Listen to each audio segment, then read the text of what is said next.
রাতে এই কটেজে ছিলাম। ব্রেকফাস্ট করে আমরা পেহেলগামের উদ্দেশ্যে রওনা হয়ে গেলাম। যাওয়ার পথে আপেল বাগানে আমরা কিছু সময় ঘোরাঘুরি করলাম।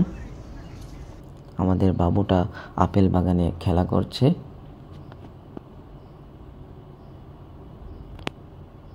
আমরা সবাই সেখানে আপেলের জুস খেলাম। জুসটা অসাধারণ ছিল।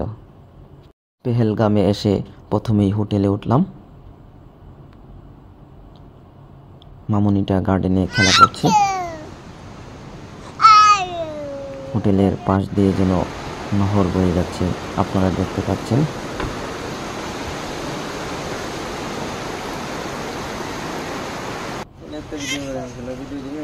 মামি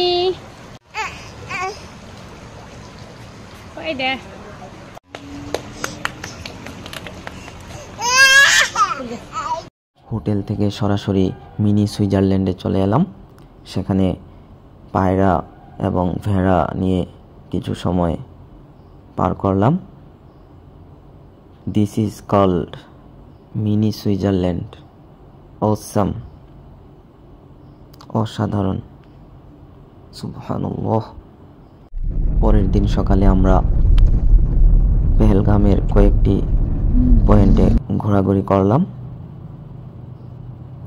প্রথমে আমরা আরু ভ্যালিতে গেলাম। সেখানে আমাদের বাবুটা খেলা করছে।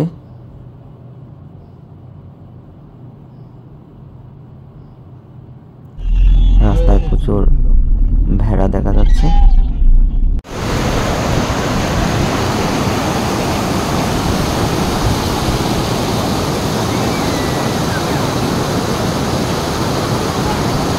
তারপর পেহেলগামের বেতাব ভ্যালি এবং আরও একটি পয়েন্ট ঘুরে আমরা শ্রীনগরের উদ্দেশ্যে রওনা হয়ে গেলাম। আমরা অলরেডি শ্রীনগর চলে এসেছি। আপনারা পাশেই ডাল লেক দেখতে পাচ্ছেন। আমরা আজ এই ডাল লেকে ঘুরব শিকারাতে করে, যা বাংলাদেশে নৌকা নামে পরিচিত।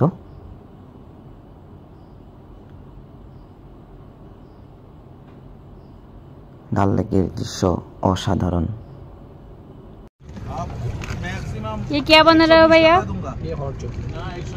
শিকারাতে আমরা কাশ্মীরের বিখ্যাত কাওয়া চা খেলাম, তারপর চিকেন খেলাম।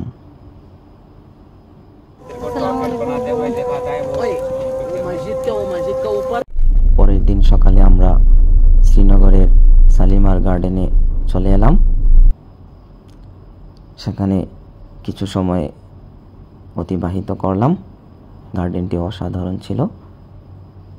তারপর সেখান থেকে আমরা সরাসরি শ্রীনগরের এয়ারপোর্টে চলে এলাম।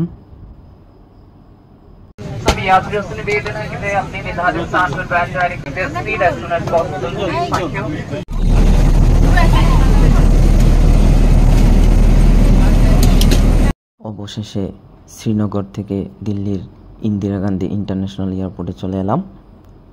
সেখানে ব্যাগ কালেকশন শেষে আমরা উবারের জন্য কিছু সময় ওয়েট করছি। অবশেষে আমরা বাসায় যাচ্ছি, আলহামদুলিল্লাহ।